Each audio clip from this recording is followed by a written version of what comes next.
World Climate Action Summit is gonna take place in Dubai, UAE in 1st to 2 December, which will be headed by President Mohammed bin Zayed Al Nahyan. ठीक है। अब important सवाल ये है कि सारा देश लोग कभी भी एक साथ नहीं मिलता है एक चीज़ पे वार्ता करने के लिए, पर ऐसा क्या हो गया है क्लाइमेट पे कि आज करीबन 197 देश मिल करके साथ में इस चीज़ के ऊपर वार्ता करना चाहता है, इसके ऊपर प्लानिंग करना चाहता है। ऐसा क्या हो गया है? तो मैं आपको एक मोटा माटी चीज़ बताता हूँ कि करीबन 11,700 वर्ष पहले से लेकर के आज तक में जो टेम्परेचर डिफरेंस है वो है 5 डिग्री सेल्सियस। इसका मतलब है तब जितना टेम्परेचर था एवरेज टेम्परेचर, उससे 5 डिग्री सेल्सियस टेम्परेचर बढ़ गया है।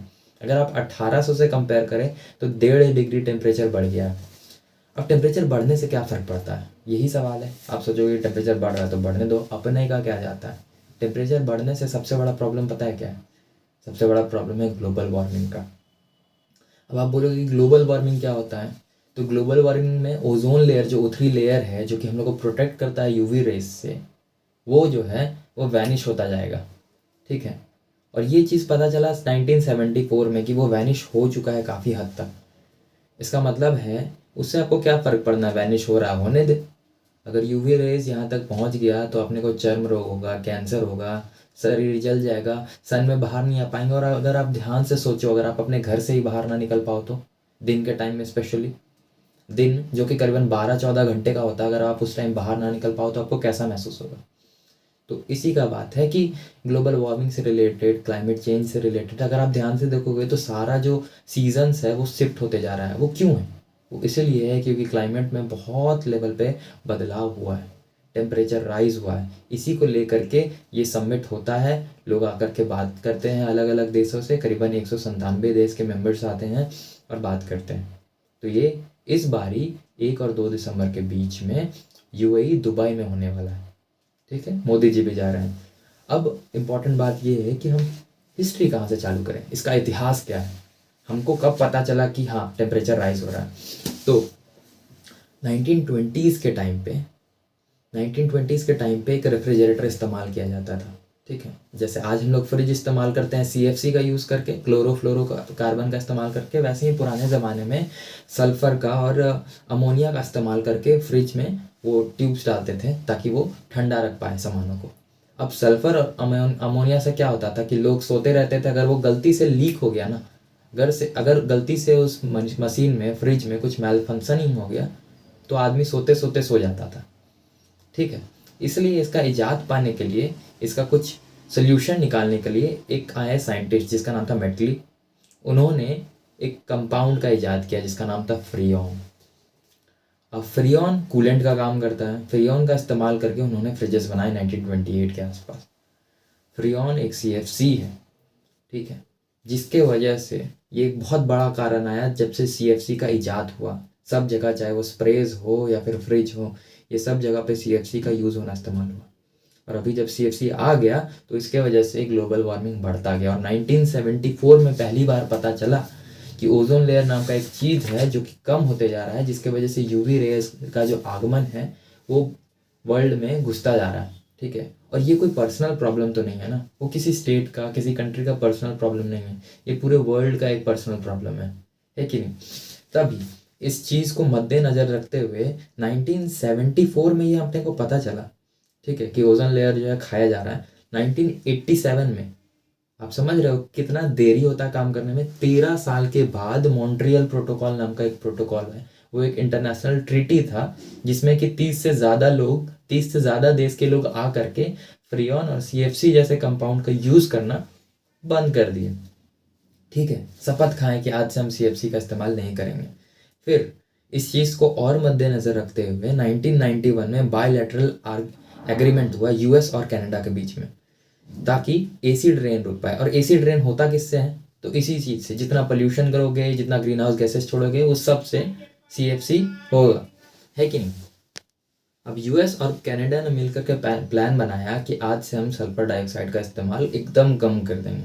ठीक है, इसके वजह से UNFCCC का फॉर्मेशन हुआ। अब ये UNFCCC क्या है? तो UNFCCC का फुल फॉर्म है United national framework convention on climate change.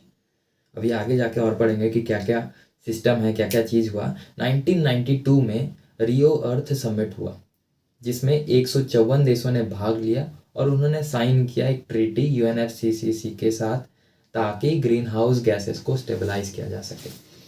क्योंकि ये एक पर्सनल प्रॉब्लम नहीं है और सारे स्टेट, सारे कंट्रीज अपने लेवल पे after industrial revolution green house gases का एकदम भरपूर इस्तेमाल किए, ठीक है, जिसके वजह से अभी हम लोगों को बहुत सहन करना पड़ रहा है और हमारे फ्यूचर जनरेशन को भी बहुत सहन करना पड़ेगा।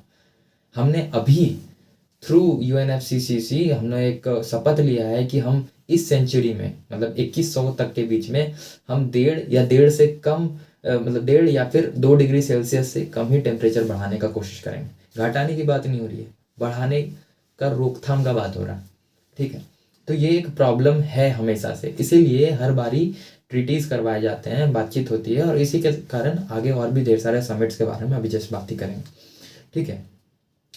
अब 1992 में रियो समिट हुआ, ठीक है। 2 साल के बाद ये इम्प्लीमेंट होना चालू हुआ, तभी काम नहीं हुआ, तभी सिर्फ समिट बना। 2 साल के बाद काम होना चालू हुआ और तभी 198 पार्टीज वहाँ पे थे, मतलब 198 कंट्रीज़ के मेंबर रिप्रेजेंटेशन वहाँ कर रहे थे, ठीक है। अब 1992 के बाद 1994 में ये जो चीज़ जो इम्प्लीमेंट होना चालू हुआ कि हम जो है ग्रीन हाउस गैस को स्टेबलाइज करना चालू करेंगे, ये कोई स्ट्रिक्ट रूल नहीं है, ये बस बोला जाता है कि आप लोग कम से कम इस्तेमाल करने का कोशिश करें। अभी तो और भी नए नए चीज़ आ गए हैं, आगे पढ़ते हैं। सबसे पहला कॉन्फ्रेंस ऑफ पार्टी हुआ बर्लिन में, जर्मनी में 1995 में, ठीक है। कॉन्फ्रेंस में क्या होता है बेसिकली, कॉन्फ्रेंस में डिस्कशन होते हैं, लोग बात करते हैं about how to implement several factors और several restraints to restrain climate change। जैसे कि कुछ एग्रीमेंट ऐसे जगह पे भी पहुंचे कि क्या एक्शंस लेने चाहिए और एमिशंस को जो है रिड्यूस कैसे करना चाहिए, ठीक है। अलग अलग नेगोशिएशंस होते हैं अलग अलग देशों के बीच में। अब जो है मॉन्ट्रियल प्रोटोकॉल के बारे में हमने जाना 1987 में। जो तीसरा जो COP था, कॉन्फ्रेंस ऑफ पार्टीज, 1995 के बाद तीसरा कौन सा होगा, 1997 में क्योटो प्रोटोकॉल हुआ। क्योटो प्रोटोकॉल में ये बातचीत हुआ कि जो जितने भी इंटरनेशनल ऑब्लिगेशन है ये ग्रीन हाउस गैसेस कम करने के लिए, ये ज़्यादातर रिच और इंडस्ट्रियलाइज्ड कंट्रीज़ में ही होगा, क्योंकि अंडर डेवलप्ड कंट्रीज़ को चाहिए, ठीक है, ग्रीन हाउस गैस एमिशंस होगा उनका, क्योंकि उनका इंडस्ट्रियल रिवोल्यूशन नहीं हो पाया है, इसीलिए उनके लिए इतना रोकथाम नहीं था जितना उन कंट्रीज़ के लिए था जो ऑलरेडी रिच और इंडस्ट्रियलाइज्ड हैं। क्योटो प्रोटोकॉल में यही बात हुआ। अब हम जानेंगे पेरिस के बारे में। पेरिस मीटिंग के बारे में बहुत बार वार्तालाप होती है, शायद ये 2015 में हुआ था। इसमें जो है नेशनली डिटरमिन्ड कंट्रीब्यूशंस को रिव्यू किया जाएगा। जैसे सारे स्टेट और सारे कंट्रीज़ आकर के बातचीत करते हैं और वो बताते हैं कि हमारा ये टारगेट है कि हम कार्बन एमिशंस इतना से कम कर देंगे। जैसे भारत ने बात किया था 2003 के अराउंड, ये बात करा था कि हम जो अपना कार्बन एमिशंस जो है वो करीबन 2030 के तक 33% से कम कर देंगे। पर वो चीज़ हम लोगों ने 2022 में ही कंप्लीट कर लिया, मतलब हमने अपना कार्बन एमिशंस कम कर दिया। अब कार्बन एमिशंस कम कैसे करते हैं, ये भी तो एक इम्पॉर्टेंट सवाल है कि हम कार्बन एमिशंस कम कैसे करें। तो कार्बन एमिशंस कम करने के लिए हमें तो सबसे पहले अपना डिपेंडेंस कम करना पड़ेगा। किस चीज़ में, तो उन सारी चीज़ों में जिसमें हम लोग non renewable sources of energy का इस्तेमाल करते हैं, जैसे डीजल्स, पेट्रोल और इलेक्ट्रिसिटी। ये सारी चीज़ में हम लोग इस्तेमाल करते हैं ग्रीन हाउस गैसेज एमिट करने वाले फ्यूल्स का। इसीलिए हमने इलेक्ट्रिफिकेशन पे बहुत ज़्यादा दिमाग लगाया, ठीक है। अब और क्या क्या है,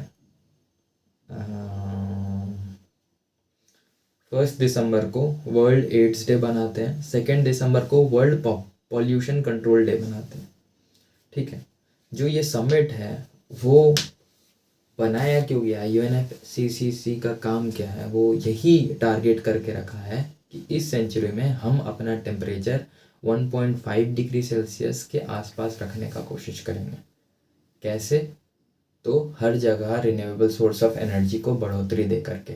वो अलग अलग प्लांट सेटअप करने के लिए बोल सकती है। जैसे भारत अभी रिन्यूएबल सोर्स ऑफ एनर्जी पे बहुत ज़्यादा काम कर रहा है। पहला सोलर सिटी बनाया कहाँ, सांची में, मध्य प्रदेश में, ठीक है। सोलर से रिलेटेड बहुत सारे काम चल रहे हैं। वैसे ही हमारे पास टाइडल सोर्स ऑफ एनर्जी भी है, वैसे ही हमारे पास विंड एनर्जी भी। अगर आप गुजरात में जाओगे तो पूरा विंड मिल्स ही विंड मिल्स है, ठीक है। तो भारत अपने टारगेट्स को बहुत ही सीरियसली ले रहा है और बहुत काम कर रहा है इस चीज़ पे। हालांकि यूएनएफसीसीसी का जो प्लान है वो बहुत स्ट्रिक्ट नहीं है, बाकी सारे कंट्रीज़ पे बहुत ज़्यादा फोर्स नहीं करता है, पर फिर भी we will try our hard, our best to control the pollution.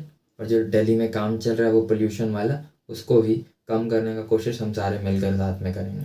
इसी के साथ ये सेशन खत्म होता है। अगर कोई भी सवाल हो यू कैन कमेंट डाउन। हालांकि मुझे मालूम है कि कोई भी देखने वाला नहीं है, है ना।